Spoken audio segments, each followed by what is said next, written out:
You're listening to the Business Mike podcast. Amazing interviews with entrepreneurs and industry thought leaders.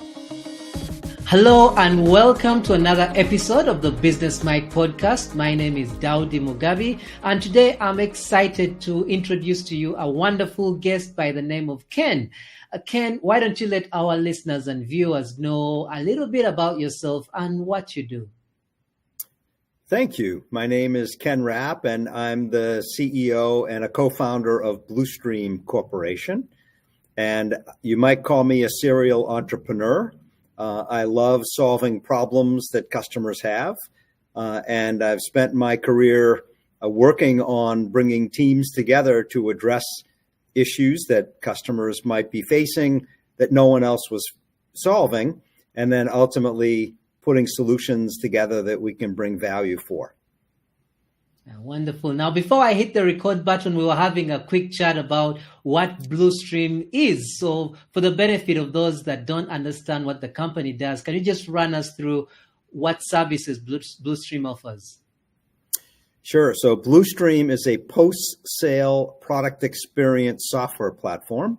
And what we do is we work with brands to help them delight their customer on the unboxing and usage of their products.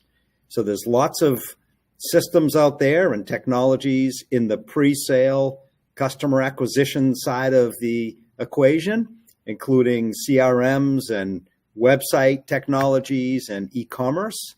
And these days, we even track that package all the way to the doorstep.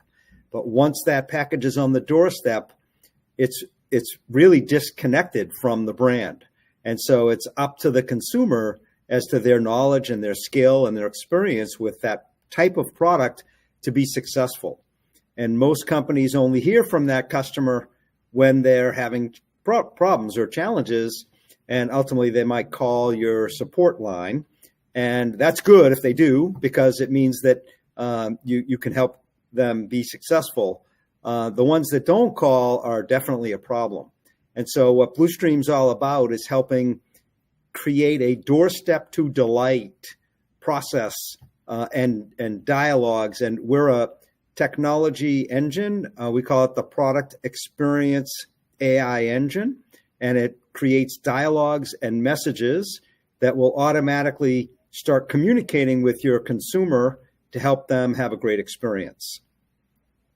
All right. Now, when you describe what Blustream does, what came to mind for me was the experience that I would have when I would buy a product, and that product would come with a manual, a little bit of paper where it has everything about this particular item. And if maybe, for example, the item flashes an amber light and I'm confused, I would then run to the manual and try and figure out, what does this amber light mean? Does this mean there's something wrong? And probably the answer is there. Sometimes it's not. But what I'm hearing from you is that question would be answered by the AI if I query it, and that would help me solve that problem without having to call the company in that scenario. I don't know if I've got you right on that part. That's right. And what's really cool is that, when we are new to a product and we unbox it, we might go online and look for an answer, and the unboxing process is actually like your guide, like your startup guide or your quick guide.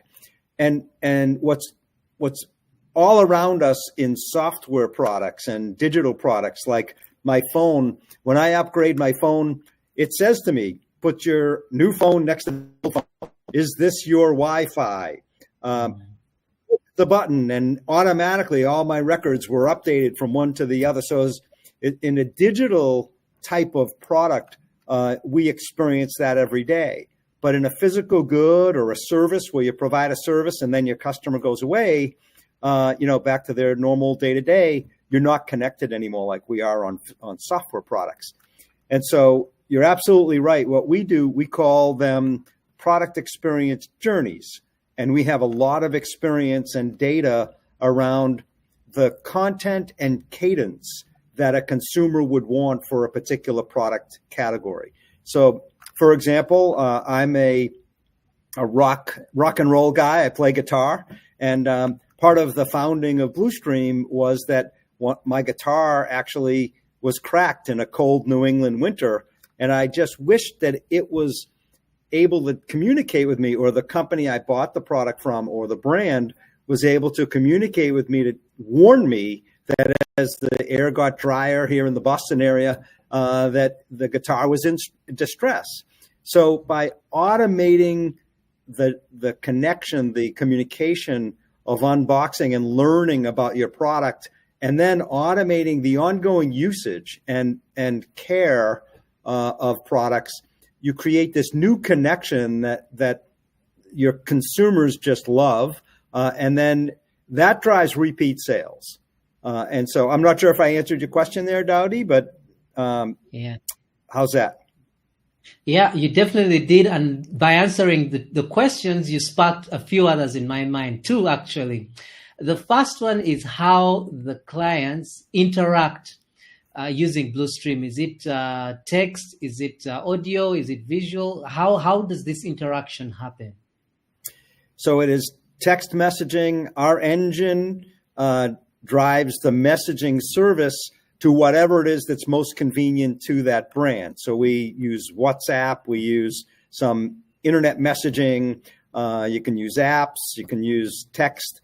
The majority of our customers, our clients, use text messaging because it's so convenient on our phones now and that we're all used to it. I've even had a customer, a great example in the pet arena, where one of our clients has a pet probiotic for dogs. And she told me when she had 100 customers, she knew all their pets' names, and she could give them personalized guidance on how to best use the product. Because it's funny, she said when someone bought the probiotic, it's an ice cream for dogs, they would have questions after the first day. Why isn't my dog, their tummy feeling better? And usually it takes 2 weeks, 4 weeks, could be a couple months. And she said she could walk them through that when she had a few hundred customers. But once she got into, much higher growth, it was impossible. And so what Blustream does is powers a personalized connection between her on behalf of the products that her customers are buying and those customers, creating those dialogues. And so that's really delightful to me, to think that we can help personalize at scale a communication between a brand and their customer. Yeah, that's good to hear. And you mentioned something about collecting the data from the customers. And what came to mind for me is, depending on what's happening with the client and the product, there's certain phases, especially for those who are experiencing a product for the very first time, where they might not query fast, but rather it would broadcast maybe a message on what to do and when to do it. So how do you balance between when a message is automatically sent, because it kind of knows that, well, at this stage, ideally, this is the most likely question this person will ask, so we'll just send the message. If they don't need the answer, then well and good, but otherwise they will probably need this information. Vis-a-vis, they query and then they get a response. How does that interaction work? That's an excellent question. It has a couple of important points to it. So first is, we typically will start a journey. We call it a product experience journey, which is the automatic dialogue between a brand and their customer upon the purchase. So whether it's a point of sale system or a CRM that triggers the journey to start. And then we have a rule of thumb, which is education, education, education. Don't ask for reviews or promote your product again with a new customer, but help them learn and fall in love and trust your brand. And so the skeleton or the structure of a journey, what we do is we go to all of our millions and millions of interactions with our customer base and our client base, and ultimately then look at what is the right content and cadence for a consumer with that type of product. And our AI does that connection point between, we look at all the content that's online and available in the public domain for that brand and that product. And then we look at our data flywheel, which is continually adding more responses and clicks, and we marry those two together to create the unboxing journey, for example, over the first 60, 90 days. And so let's say we start with you bought some sneakers, and the first message is going to say something like, welcome to the XYZ sneaker brand. Thank you for being a great customer. And then we ask a question about, were you planning to use the sneakers for everyday wearing, or are you working on, some exercise program or something else? And then the customer will say, I actually am going to try and jog, 10 to 15 miles a week. That completely changes the next step in the journey compared to someone who says, I'm just going to wear them for everyday use and comfort. So if I've reacted or responded with, I'm going to jog and exercise, the next question might be, well, are you a jogger or a runner, and how many miles a week do you run? And if the answer is, well, 5 miles a week, that's very different than 15 miles a week. And the AI automatically will start to hyper-personalize that connection to that consumer. Did you know at 100 miles, and our cloud is tracking that, at 100 miles of running, you probably should replace the insoles, depending on how many miles you're running or how quickly you're getting there. And did you know if you wanted to keep up your routine and it's some bad weather, that you could put some special weatherproofing on the sneakers, and this is what they'd recommend. And what's cool, Dowdy, is that all that content about the sneakers and the wear and the usage, the treatments and anything to do with like performance, it's all up on that brand's website, but it's sitting static on the website.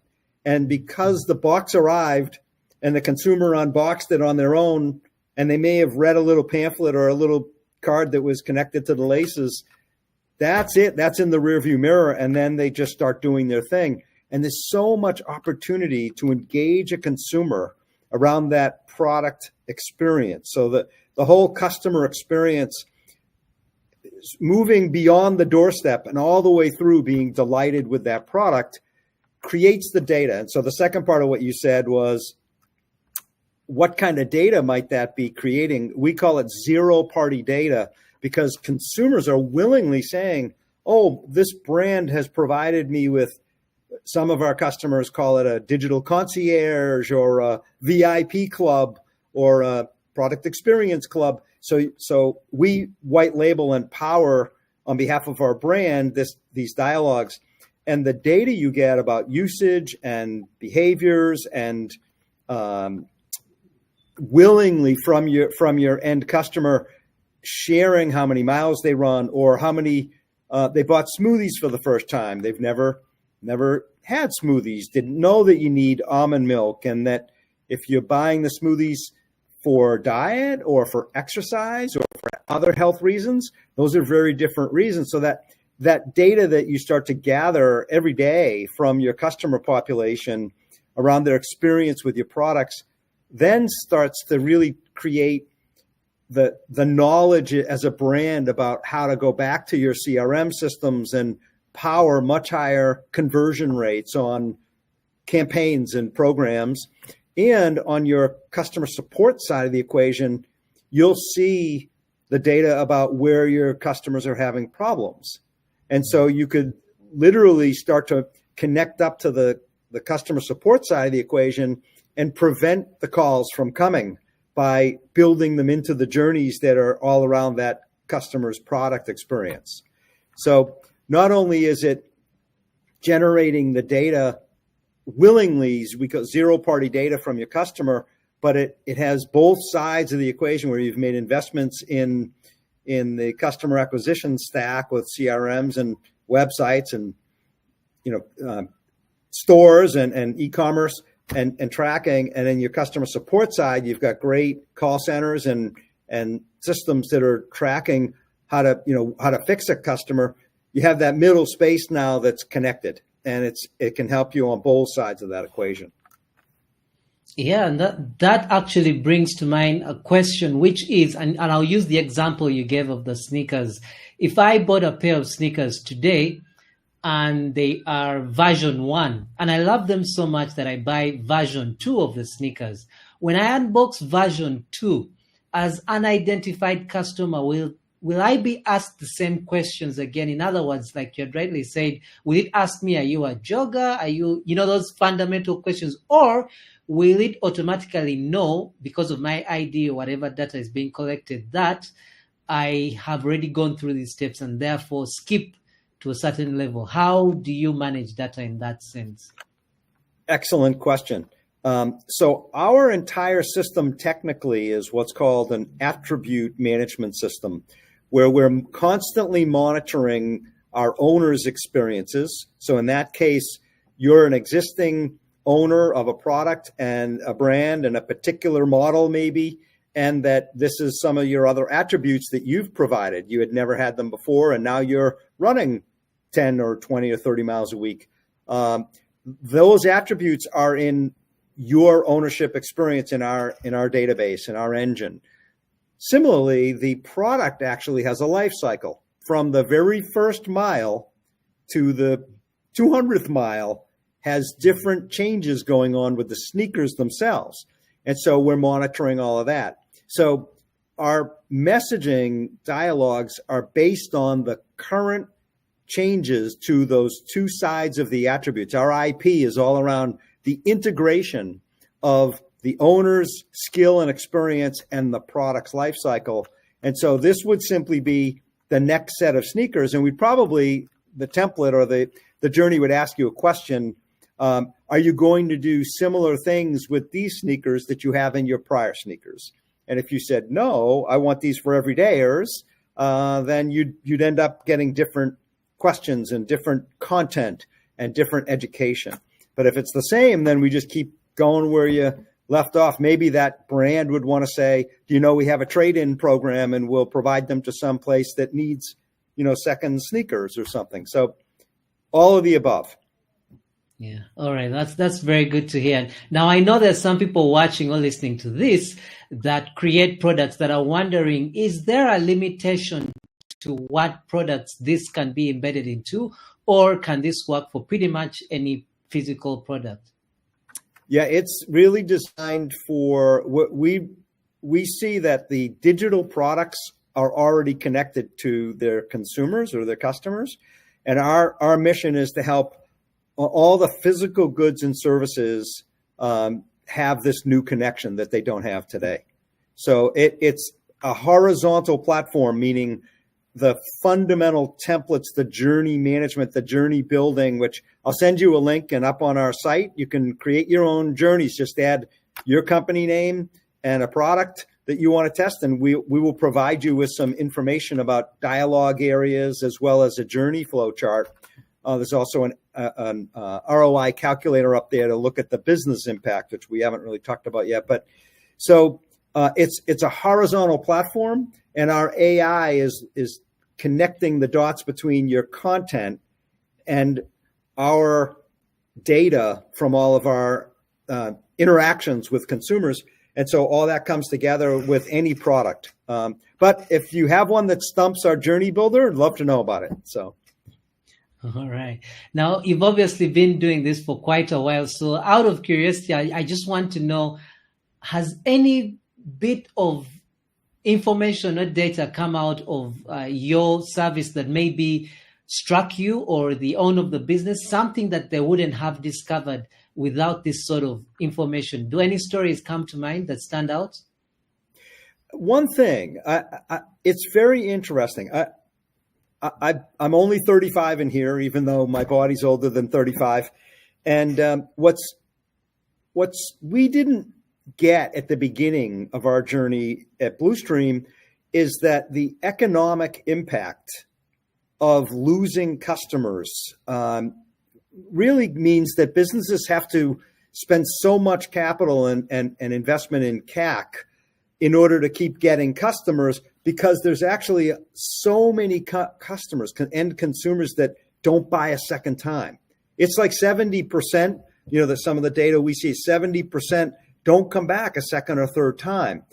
And so we really didn't understand how important that was.